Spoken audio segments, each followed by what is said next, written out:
Give me the headlines presented by Hyundai. We got 3 more games here. We'll start with the Broncos now. Von Miller-less. They did get the win over Washington 17-10. Your headline for this one? Oh, no. No, hold on. I got it. Yeah, all right. You got it. Just think. Who blew it less? Okay. Who blew it? The kicker. That was easy. I want to say so many other funny things here, but who blew it less? Nobody wanted to win this game. Yeah. I mean, first off, Washington, what is it? 3 blocked field goals in 2 weeks, 2 yesterday, one in a big moment, right, in the fourth quarter when it was 10-10, and they kind of were controlling the game, and you're thinking, okay, they're going to go up 13-10 and put the pressure on it. Blocked field goal, what happens? Broncos go down and score a touchdown and go up 17-10. So that was a 10-point swing right there, basically for the Broncos. I mean, both of these teams, I'm kind of just like, bleh. I mean, I don't know. I mean, but here's the thing. Bleh. Denver's 4-4 now. Yeah. I mean, they're not 4-4. out of it. No. You got 7 teams who are making the playoffs, but they just traded Von Miller. I know. Because would you be upset if you were a Broncos fan? I don't think I would be. I think you would not be if you were a Broncos fan. I think the bigger picture is like, all right, Broncos, you're not going to the Super Bowl. You're not. You're not going there. I don't care what you say. It doesn't matter if you got Von Miller or not. That's not happening. And they've got a 2nd and 3rd round pick for next year to kind of build their football team. I understand the thought process. I think everything's going to be a struggle for Denver all year long. They played a Washington football team with Taylor Heineke where, like, hey, Taylor Heineke he's just good enough to get you beat in a close game every week. That's what he does, But, yeah, Washington, it's just defense is solid, but not as special as we would have thought. Offense for Washington, they seem to move the ball but never really make the plays to, put themselves over the edge to win football games when they got to play a good defense. And Denver, I don't know how to feel about them. Yeah, Denver's well coached on defense and has some things they like, but I don't think it's an elite defense. And offensively, it's good to see Jerry Jeudy back and all that, but I don't think Teddy Bridgewater is bringing you to the promised land anytime soon. Plug and play 16. Hey, Chris and Ahmed, just a quick damn okay for Patrick Surtain, the second in the Broncos win. You talked about him a little bit. Yeah. You like what you've seen. Well, from he's him. phenomenal. That's one where if I could take back my rank, I know I had Caleb Farley number 1, and I think I had Surtain 3. Surtain clearly should have been. I don't want to say clearly because the Tyson Campbell kid in Jacksonville is really damn good too. But he's 2. Surtain's really phenomenal. Like, really understands the game, has more explosiveness than I think I gave him credit for at Alabama, and just been like definitely one of the bright rookies of the year for sure. No doubt about that. Panthers have a whole lot of young talent on the defensive side. They get the win over the Falcons, 19-13, the final score. Your headline there is? Cats always eat birds. Okay. Easy enough. I mean, it's what happens. Cats eat birds. That's what happens. Like nothing sexy here. No. Well, what did the Panthers do? They basically said, we're not going to let Sam Darnold mess this game up. We're going to run the ball almost every play, the whole game. Yeah. I mean, including with Sam Darnold. Yeah, including who got himself concussed like stupidly. Like, come on, you can't let defenders, linebackers like Oluwaquan have a shot like that on you.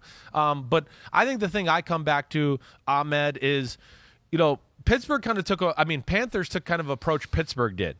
Wait, let's manage our quarterback. Let's not let him screw the game. Let's run the ball. Let's play through our defense. And, yeah, it might be ugly, but maybe 19-10 is the way we're supposed to win football games, or 19-13. And that, to me, I think it makes a lot of sense, at least to the offense kind of gets its bearing straight. Maybe the Christian McCaffrey can get back and help them out a little bit. But I just give them a lot of credit for hanging tough with the running game. Chuba Hubbard looked good. And, the defense just clearly steamrolled the Atlanta Falcons. I mean, Matt Ryan was getting crushed. Their offense really never looked like it had a chance all day long to do anything other than like, well, maybe they'll be able to make a play to Pitts or Cordero Patterson.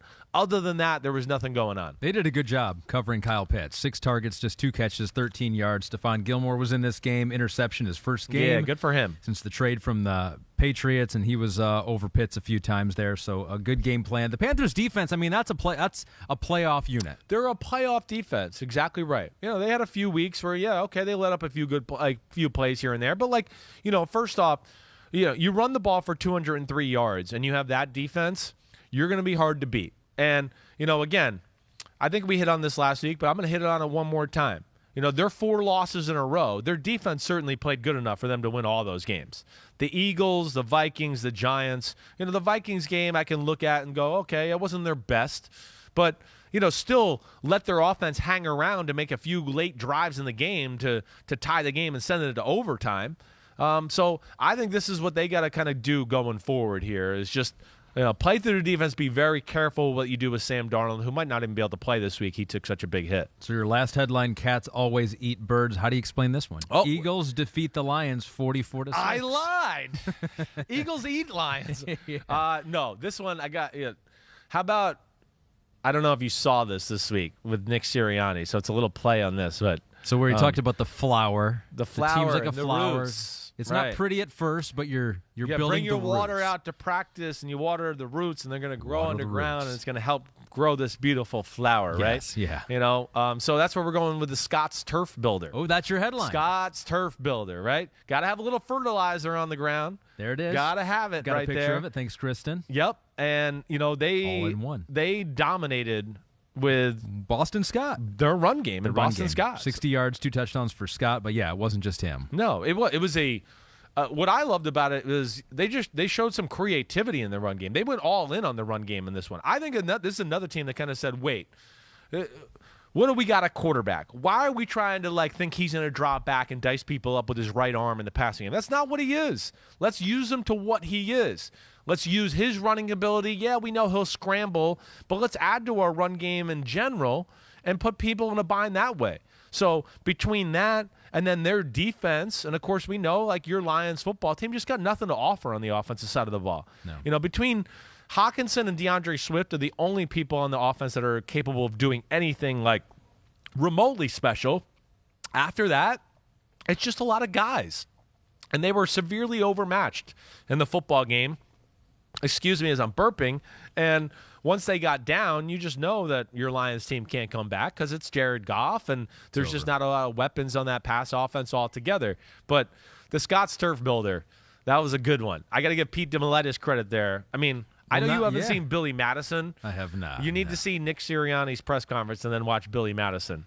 Because it was like, Billy, why did you draw a blue duck? Well, I've never seen a blue duck before, and I always wondered what a blue duck would look like, so I drew a blue duck. That's what his planting the flower in the ground analogy sounded like. And then they go, we're all dumber now. We're all dumber forever. Listen to that. Thank you, and God have mercy on your soul. Pete wants to nickname who? Boston Scott now the Fertilizer? Is that what you want to? Fertilizer. I like that, That's right? great. Yeah, I'm sure he'll love that. Yeah. The Fertilizer. You're a fertilizer, Mr. Scott. J.O. says, damn okay. Eagles running game. Yes, it was the Lions. Sorry, It's Ahmed, okay. but the Eagles finally committed to the run, and it worked there. You're right. And good win for the Eagles. And for the Lions, yeah, it was one of those games where it was like, all right, they could win this one. Yeah. And they had their worst performance. The Eagles looked like they the season. changed their approach a little bit after a few defensive players complaining last week, too, about being just a little too conservative.